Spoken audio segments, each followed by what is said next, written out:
Жаңарық айылының так борборунда, асфальт жолдун боюнда 13,5 соток участок пайдалануу менен сатып атат. Бул тарабында бала бакча бар. Бул тарабында мектеп бар. Бул Каракол шаарынан эле мына трассадан да бери көздөй келесиңер. Бул жерден 101 маршрут Караколго жарым саат сайын жүрүп турат. Жолдун трассанын боюнда.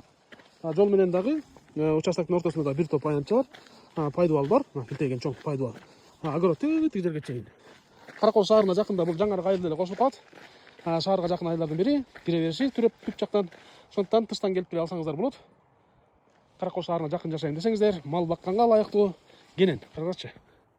Могу сарайын эле бузуп саласыңар, буяка үй саласыңар, ар жак жактарга сарай, мал сал, бордоп, же болбосо производство салсаңыздар деле болот.